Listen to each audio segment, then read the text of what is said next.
Hello students, आज के इस क्लास में हम लोग देखेंगे CSS। और आई नो कि इस चीज़ का आपको बहुत बेसब्री से इंतजार होगा मे बी। सो हम लोग CSS अब देखना स्टार्ट करेंगे। तो CSS के थ्रू अब हम HTML को और भी अच्छे से समझेंगे।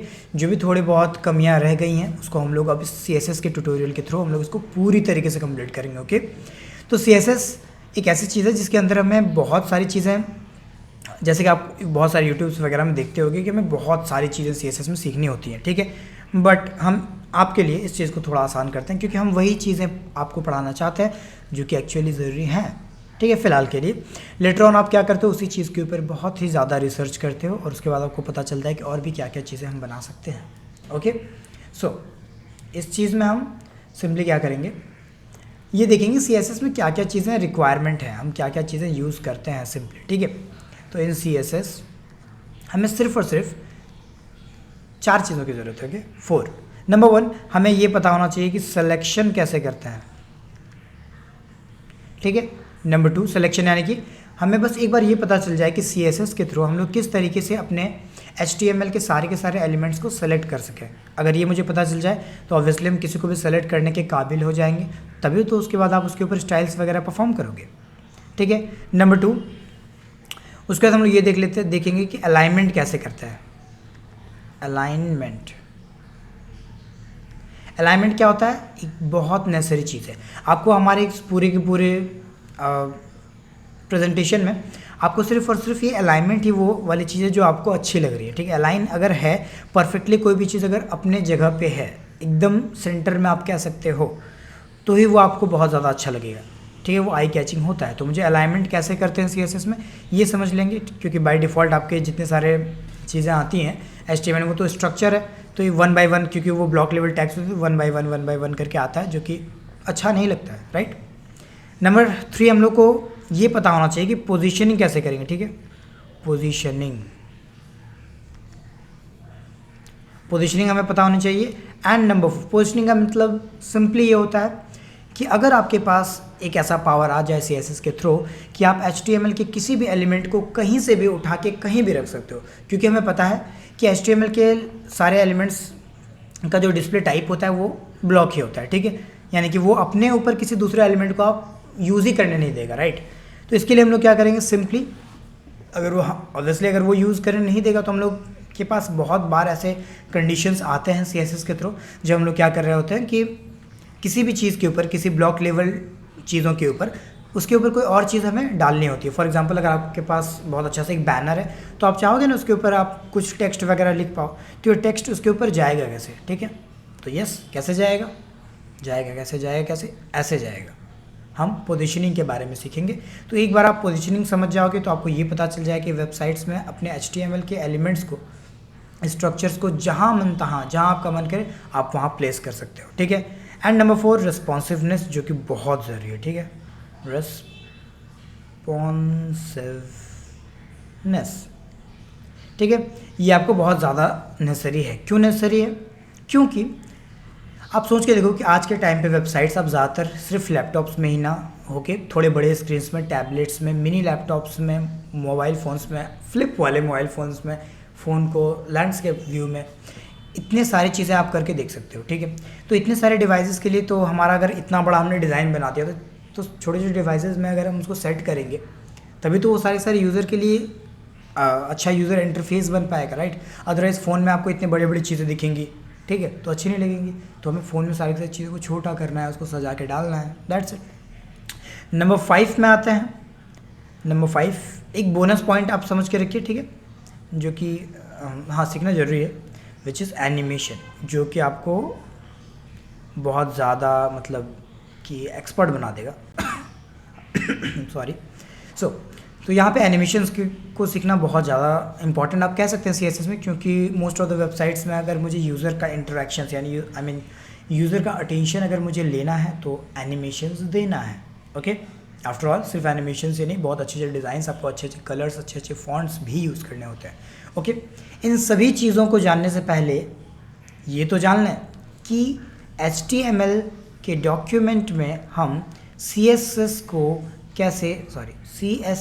को कैसे लिंक करें, ये हमें पता होनी चाहिए, राइट। तो चलिए अपने नेक्स्ट वाले स्लाइड में जाते हैं और अपने CSS की जर्नी को एकदम स्टार्ट करते हैं। That's it. Okay, so number 1 intro to CSS, introduction ले लेते हैं थोड़ा बहुत, देखते हैं इसमें क्या क्या चीज़ें हमें प्रोवाइड है। So first of all introduction to CSS, ठीक है। Again CSS stands for cascading style sheet, ठीक है। आप CSS के थ्रू आप HTML के एलिमेंट्स को अच्छे से स्टाइल कर सकते हो, जो कि अभी तक हमारे लिए एक बहुत बड़ा प्रॉब्लम था। Okay, number 2 it is a language to style HTML document, obviously ये हम शुरू से जानते हैं। Number 3 it is responsible for making any styles in web pages, यही रिस्पॉन्सिबल है। अल्टरनेटिवली आप इन फ्यूचर बहुत सारे CSS के फ्रेमवर्क्स देखोगे जहाँ पे आप CSS को ईजी तरीके से यूज़ कर पाओ, राइट। जहाँ पे आप अभी इस CSS, क्योंकि ये प्योर CSS है तो यहाँ पे आपको थोड़े ज़्यादा कोड्स लिखने पड़ेंगे, बट लेटर ऑन आप कुछ ऐसे ऐसी चीज़ें सीखोगे जैसे कि सास हो गया, टैलविंड CSS हो गया, ऐसी चीज़ें सीखोगे जहाँ पे आपको ये पता चलेगा कि यस इसी CSS को आप इजी तरीके से यूज़ कर सकते हो। तो सर डायरेक्ट वाइज क्यों नहीं सिखाते हैं फिर आप, ये क्यों? अगर इसमें मुझे हार्ड कोडिंग करना पड़ेगा तो why pure CSS, why not Sass और why not Tailwind CSS? Obviously वो अभी नहीं, क्योंकि वो सारी की सारी चीज़ें कहीं ना कहीं CSS ही होके गुजरती है। तो आपको अगर CSS का एक बार प्योर नॉलेज यानी कोर नॉलेज अगर आपको हो गया तो ऑब्वियसली हम कह सकते हैं कि इसके बाद आपको CSS के बाकी फ्रेमवर्क्स को यूँ चुटकियों में आप उठा सकते हो एंड उसको तुरंत ही परफॉर्म कर सकते हो और तुरंत ही सीखते हो विद इन 1 आवर, एंड आप एक्सपर्ट हो, आप सीख भी लोगे। Number 4 it has the extension .css, ठीक है। HTML में हमारे पास .html था, यहाँ पे .css होगा, very common, I don't think कि इसको एक्सप्लेन करने की ज़रूरत है। So that we can make another file and attach it with our HTML file. Okay, number 5 it has only property and its value, ठीक है। इसके पास सिर्फ प्रॉपर्टीज़ हैं एंड उसके वैल्यूज़ हैं, प्रॉपर्टीज़ एंड वैल्यूज़। रिमेंबर कि प्रॉपर्टीज़ कभी change नहीं होती हैं। बैकग्राउंड कलर हमेशा बैकग्राउंड कलर रहेगा और आपका कलर हमेशा कलर रहेगा, फॉन्ट साइज हमेशा फॉन्ट साइज रहेगा, बट इसके जो वैल्यू हैं वो चेंज होंगे। सपोज आपको बैकग्राउंड कलर रेड नहीं बल्कि ग्रीन चाहिए तो फिर वो वैल्यू चेंज हुआ। तो properties will always be same but the values can be change, it must be change. Okay, so इसका प्रॉपर सिंटेक्स क्या है? सिंपली आपको सेलेक्टर, यानी कि हमने आपको जस्ट अभी बताया कि सबसे पहला नीड है सेलेक्टर। HTML के किस एलिमेंट को आपको स्टाइल करना है उस सेलेक्टर ने उसे पकड़िए, कर्ली ब्रेसेस के अंदर आप अपना प्रॉपर्टी एंड वैल्यू डिफाइन करना स्टार्ट कर दीजिए, एक सेमीकोलन देना है and then here we go, that's it, ठीक है। जल्दी से अपने कोड एडिटर में चलते हैं, एक नया सा फोल्डर स्टार्ट करते हैं और CSS को समझते हैं कि सबसे पहले CSS में मुझे ये जानना है कि कैसे CSS को लिंक करते हैं। Okay, so what about our next slide, क्या है? CSS बेसिक्स में देख लेते हैं थोड़ा बहुत। ओके, अभी पढ़ना थोड़ा नेसेसरी है, आप थोड़ा सा फोकस यहाँ पे रखना है आपको। सो CSS बेसिक्स में हम क्या देख सकते हैं कि as we all know that CSS is use to style HTML document but also it is the only language for styling that our web browser know, ठीक है। CSS को ही हमारा वेब ब्राउजर समझता है, ठीक है।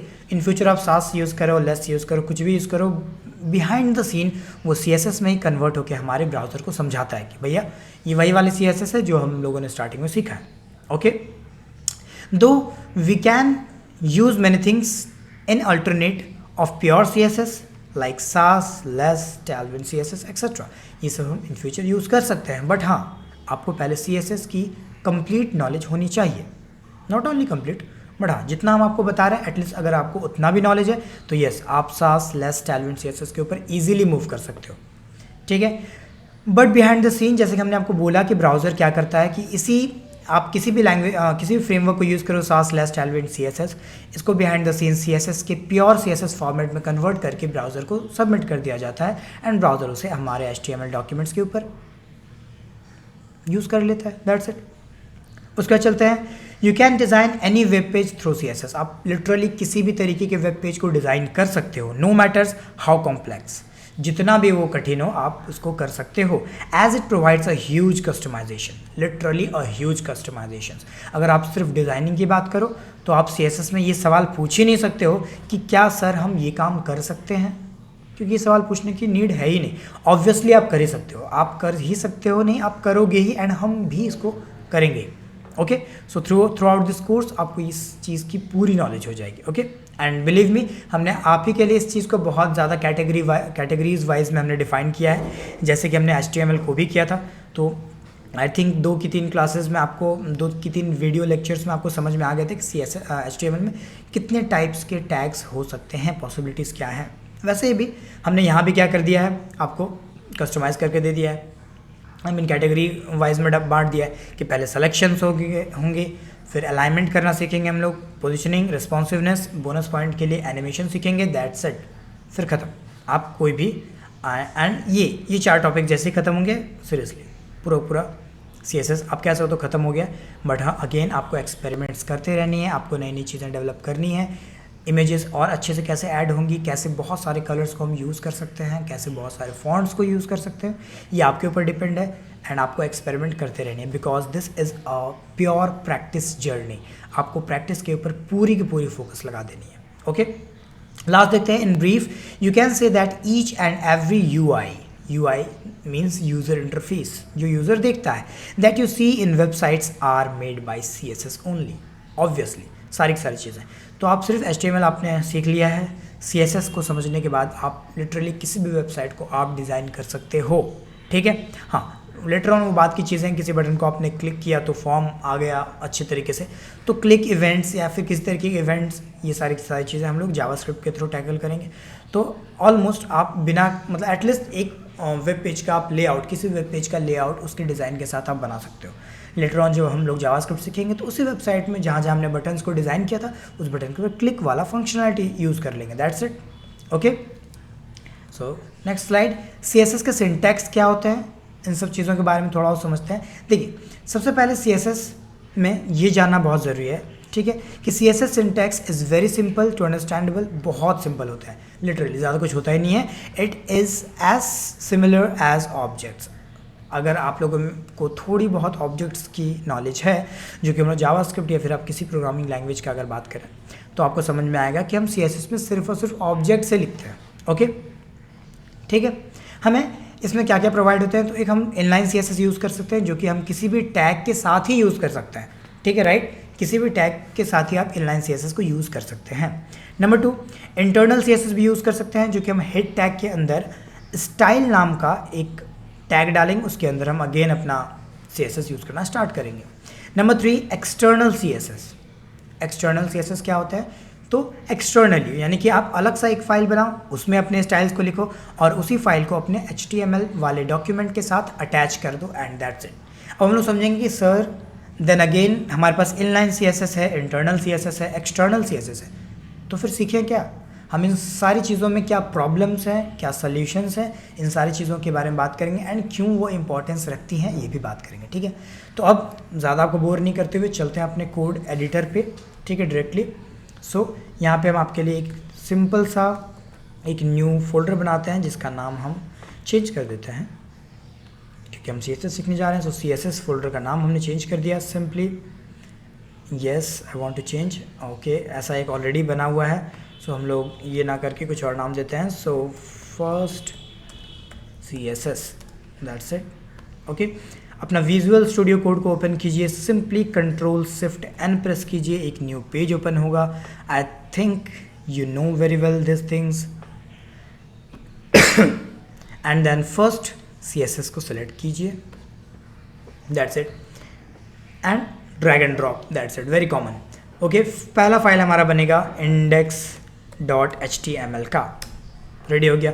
इसके अंदर हमें बॉयलर प्लेट चाहिए होती है, रेडी हो गया। हमें पता है कि सबसे पहले 3 तरीके के HTML CSS को हम 3 तरीके से अपने HTML में ला सकते हैं, यानी अटैच कर सकते हैं। तीनों तरीके क्या थे, inline CSS, internal and then external. तो सबसे पहले इनलाइन CSS के बारे में समझते हैं।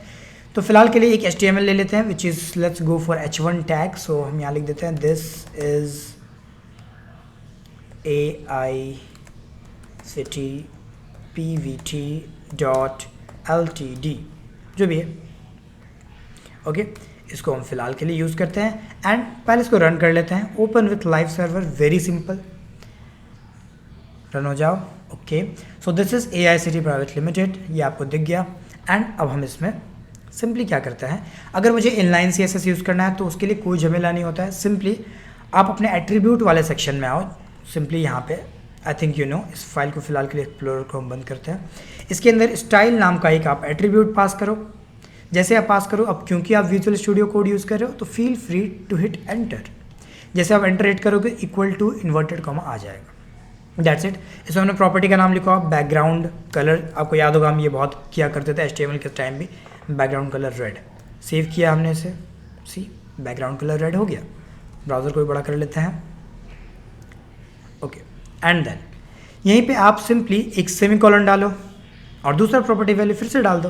For example colour yellow, that's it. अब देखें, सी कलर येलो हो गया।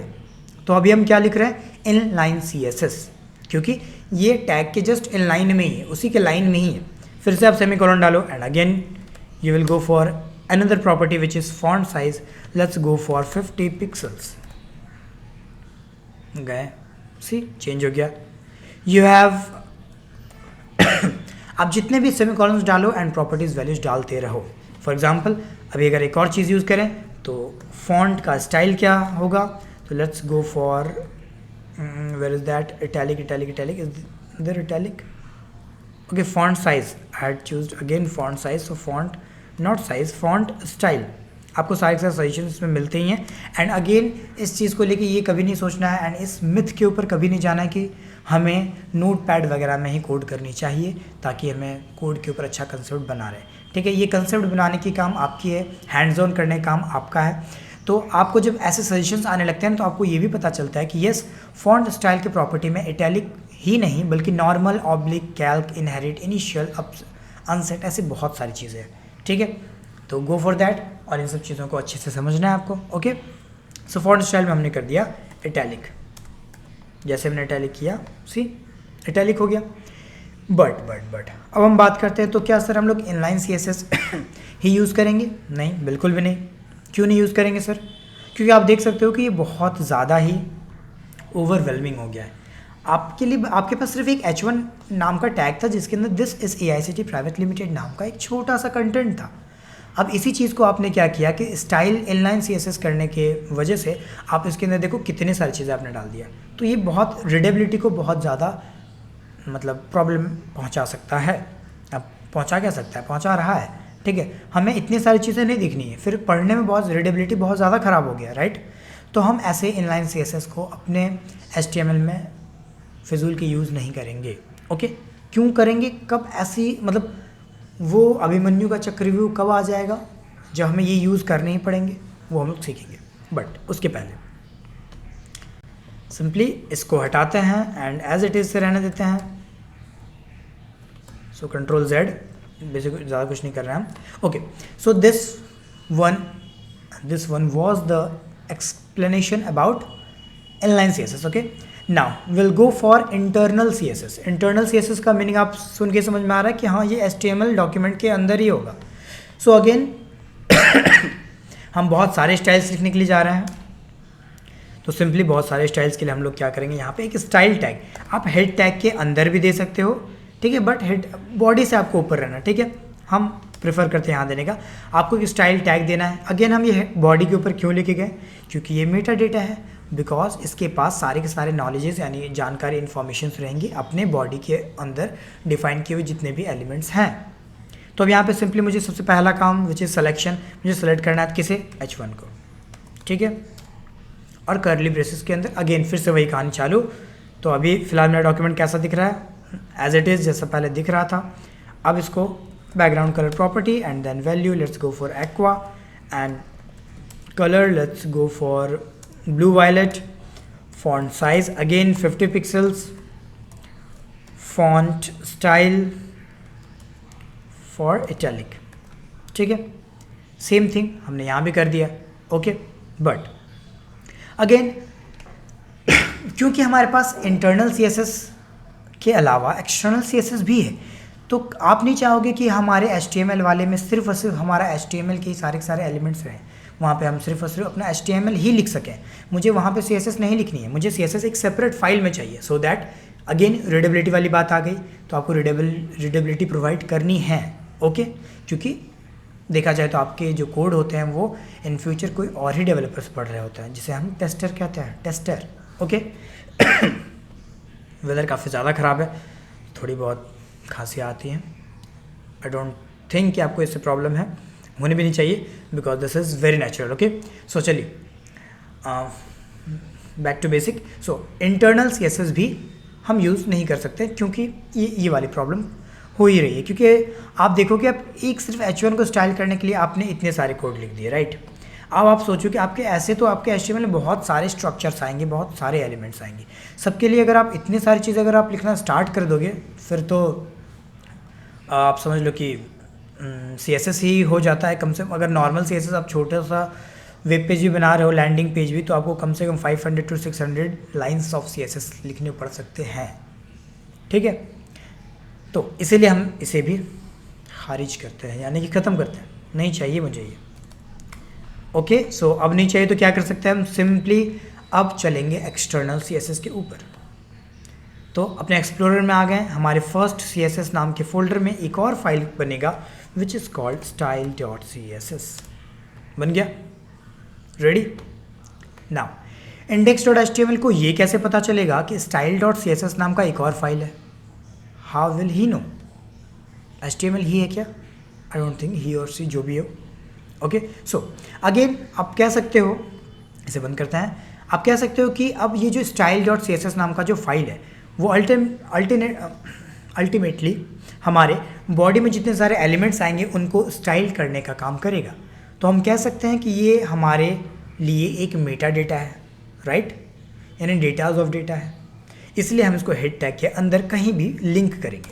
लिंक करने के लिए हम लोग सिंपली लिंक नाम का एक टैग लेते हैं which is a self ended tag. Okay, I don't think कि आप लोगों को सेल्फ एंडेड टैग के बारे में नहीं पता है, और नहीं पता है तो रियली आप ध्यान से नहीं पढ़ रहे हो, क्योंकि प्रीवियस के सारे वीडियोस में HTML में आप स्टार्टिंग में ही देख लो, what is inline, I mean what is self ended tags and what is normal closing tags, ऐसे बहुत सारी चीज़ें हम ऑलरेडी एक्सप्लेन कर चुके हैं।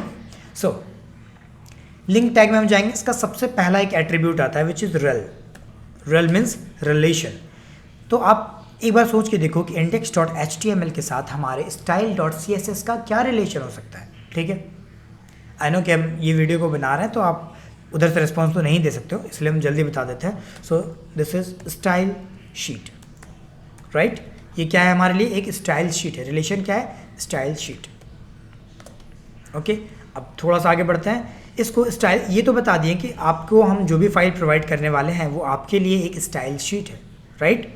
नाउ अब हम इसे href यानी हाइपर रेफरेंस, आपने एंकर टैग में देखा होगा href, जहाँ पे हम लोग किसी वेबसाइट्स को लिंक करते हैं, इसी href की मदद से हम लोग अपने फाइल्स को भी लिंक कर सकते हैं। तो simply link rel style sheet और href में अपने फाइल का नाम दे दीजिए which is style.css। That's it, हमारा style.css लिंक हो गया है। फिलहाल तो हमें पता है कि ऐसा ही दिखेगा, राइट।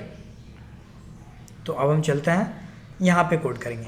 सो पहला काम सेलेक्ट करो, किसे सेलेक्ट करना है, HTML एलिमेंट को, ठीक है। तो H1 नाम का एक HTML एलिमेंट था। Now background colour, let's go for, थोड़ा सा अलग करते हैं, अब ब्लैक करते हैं। कलर अब बाय डिफ़ॉल्ट कलर ब्लैक ही होता है, तो उसको हम वाइट करते हैं। अगेन फॉन्ट साइज़ को 50 पिक्सल्स करते हैं, और हमारा font family, not family, font style को इटैलिक करते हैं। दैट्स इट, काम किया, ग्रेट, ठीक है। सो दिस इज़ आपका एक्सटर्नल CSS। ओके, इस 3 तरीके से हम अपने HTML में CSS को यूज़ कर सकते हैं। बेस्ट तरीका क्या हो सकता है? बेस्ट तरीका के लिए से पहले हम लोग ये समझते हैं कि ये प्रायोरिटी किसे देता है। अगर हम same piece of style inline में भी पास कर दिए, इंटरनल में भी पास कर दिए एंड एक्सटर्नल में भी पास कर दिए, तो हमारा HTML का जो एलिमेंट है वो सबसे पहले किस स्टाइल को परफॉर्म करेगा। ओके, इसे हम लोग कहते हैं प्रायोरिटी। वो सबसे ज़्यादा प्रायोरिटी किसे देगा। तो चलिए करके देखते हैं। इतनी बातें किस लिए, सिर्फ हम क्या करेंगे, इतने सारे स्टाइल्स ना लिखे, एक बैकग्राउंड कलर डालते हैं। ओके, सो बैकग्राउंड कलर सिर्फ नहीं डाल सकता है, क्योंकि फिर तो जब एक्सटर्नल में आएगा तो दोनों कुछ दिखेगा ही नहीं, बिकॉज कलर ही नहीं है। सो index.html में जाएंगे, सबसे पहले हम अपना इनलाइन CSS भी लिख देते हैं। स्टाइल एट्रीब्यूट पास कीजिए and simply property and value background colour should be aqua. Okay, so inline में एक्वा है। इंटरनल में जाते हैं, स्टाइल नाम का एक टैग देना होता है हमें यहाँ। फिर हमें अपने HTML को सिलेक्ट करके फिर से background colour background color will be, let's go for blue violet. Okay हमने इसे सेव कर दिया. अब क्योंकि प्रायोरिटी वाइज सबसे पहले किसे मिलता है ये देखते हैं. ओके सो सबसे पहले हम H1 में चलेंगे. तो आप देख सकते हो इनलाइन में हमने क्या किया था कि कलर एक्वा किया था. तो सबसे पहला प्रायोरिटी किसे मिलता है, इनलाइन को मिलता है. ओके राइट, मिल गया इनलाइन को प्रायोरिटी. दूसरा प्रायोरिटी, अब अगर हम इनलाइन से अपने कोड को हटा दें तो दूसरा प्रायोरिटी किसे मिलता है, obviously violet, which is internal CSS, दूसरा प्रायोरिटी. तो तीसरा प्रायोरिटी किसे मिलता है सर, तो अगेन तीसरा प्रायोरिटी हमारे एक्सटर्नल CSS को. फिर तो ये बहुत प्रॉब्लम वाली बात हो गई, क्योंकि अभी एक्सटर्नल CSS के बारे में हमने बहुत अच्छी अच्छी बातें बोली थी कि हमें एक्सटर्नल CSS ही यूज़ करनी चाहिए, ठीक है, ताकि हमारा HTML वाला जो पेज है वो पूरा नीट एंड क्लीन दिखे, only because of readability. But यहाँ तो देख रहे हैं कि प्रायोरिटी वाइज अगर देखा जाए तो इनलाइन CSS को सबसे ज़्यादा प्रायोरिटी एंड देन इंटरनल को, और एक्सटर्नल तो अगर कुछ नहीं तो एक्सटर्नल, ऐसी वाली बात है. ठीक है, तो इसके लिए आप सिंपल सा एक कॉमन स्टोरी आप समझ के रखिए. सपोज मान लीजिए कि किसी के घर में 3 भाई हैं, 3 ब्रदर्स, और you can consider as sisters. तो उसमें से जो घर में रहते हैं, एक भाई है जो कि घर में रहता है, दूसरा जो कि कोलकाता में जॉब करता है, तीसरा जो कि USA में काम करता है. नाउ अगर घर के पेरेंट्स यानी कि मम्मी पापा अगर कुछ बनाते हैं घर में, तो सबसे पहले किसे मिलेगा, कॉमन सी बात है, जो घर में है, यानी इनलाइन मान सकते हैं उसे. तो जो घर में जो बेटा है या फिर बेटी है सबसे पहले उसे मिलेगा, और फिर सोचा जाएगा कि एक्सटर्नल वाले को दे, आई मीन इंटरनल वाले को दे, जो कि कोलकाता में रहता है, तो उसके तक पहुंचाया जा सकता है. एंड देन इफ़ पॉसिबल, यानी कि कुछ नहीं तो फिर वही, अगर मान लो कि अगर एक ही बेटा होता तो एक्सटर्नल ही को मतलब भेजना ही होता, राइट. सो इसी स्टोरी के ऊपर आते हैं. तो अब प्रायोरिटी सबसे पहले फर्स्ट बेटे के पास जो कि घर में ही रहता है, which is inline CSS, common बात है. दूसरी स्टोरी में मतलब सेकंड बेटा कोलकाता में रहता है तो उसे सेकंड प्रायोरिटी बिकॉज वो और थोड़ा करीब है, एंड देन USA आएगा, right. But here is a trick, बहुत मस्त वाली ट्रिक है. लेकिन अब अगर आप देखोगे तो जो घर वाला जो बेटा होता है ना, वो घर की काम संभाल रहा होता है, घर की का जो बेटा या फिर बेटी होती है वो घर का काम संभाल रहा होता है, ठीक है. कोलकाता वाला अपना जॉब कोलकाता में करता है एंड USA वाला USA में करता है. बट कहीं ना कहीं अगर घर में कुछ मेजर प्रॉब्लम्स आ जाती हैं, जैसे कि बहन की शादी हो गई, या फिर बड़ा सा घर बनाना है, या फिर कार लेनी है, या फिर कुछ और बड़ा सा ऑर्गेनाइजेशन और मतलब कुछ और ऑर्गेनाइज करना है, तो सबसे ज़्यादा यूज़ आएगा आपके कंसेप्ट वाइज, सबसे ज़्यादा यूज़ आएगा आपका USA, यानी USA वाला बेटा ही यूज़ आएगा, यानी USA वाला ही ब्रदर यूज़ आएगा, क्योंकि वो डॉलर में पैसा कमा रहा है, ठीक है. तो वो डॉलर में पैसा कमा रहा है तो उसके पास ज़्यादा अमाउंट है आपको पे करने के लिए. ओके, तो कह सकते हैं कि सबसे ज़्यादा यूज़ उसी का होगा. ओके, तो इस स्टोरी को सिंपल आप याद रखिए, आपको समझ में आ जाएगा कि प्रायोरिटी वाइज क्या है एंड यूज़ किसे करना है. तो यूज़ हमें एक्सटर्नल CSS को ही करना है, that's it. Okay, I think कि बहुत अच्छा लगा होगा आपको ये क्लास. फिलहाल हम लिंक स्टार्ट कर दिए एंड देन हम अपने वो सारे टॉपिक्स पे तुरंत कवर करना स्टार्ट करेंगे, विच इज़ आपका selection and then alignment and then positioning, responsiveness and last में आपका एनिमेशन, जो कि आपका एकदम माइंड ब्लो कर देगा, which is very interesting. Okay, animation interesting होती हैं शुरू से. ओके, हमें एनिमेशन मूवीज़ भी बहुत पसंद होती हैं, ओनली बिकॉज ऑफ एनिमेशंस. तो अगर आपको ये पता चले कि आप एक वेबसाइट बना रहे हो जिसमें आप एनिमेशन परफॉर्म कर सक रहे हो, यानी कि आपने एक बटन पर क्लिक किया और आपका जो फॉर्म था स्टार्टिंग में इतना छोटा था एंड जब स्क्रीन पर आते हुए एक बड़ा साइज़ में आ गया, आपका माइंड ब्लो करने के लिए काफ़ी है ये चीज़, ठीक है. तो आज हम लोगों ने CSS कैसे एटलिस्ट index.html के साथ कैसे अटैच करेंगे ये सीख लिया हमने. CSS क्यों इंपॉर्टेंट है, क्या बेसिक्स हैं, CSS ही क्यों सीखनी है, उसके फ्रेमवर्क्स क्यों ना हम पहले सीख लें. तो ये गलती नहीं करनी है आपको, CSS प्योर CSS आपको पहले सीखना है. ओके, आपको कंसेप्ट इसमें क्लियर होने चाहिए. ओके, क्योंकि CSS ही वो फाइल है जिसको ब्राउज़र समझता है. Okay, that's it. अभी के लिए इतना ही, मिलते हैं आपसे नेक्स्ट क्लास में. Till then bye and keep learning. Okay, bye.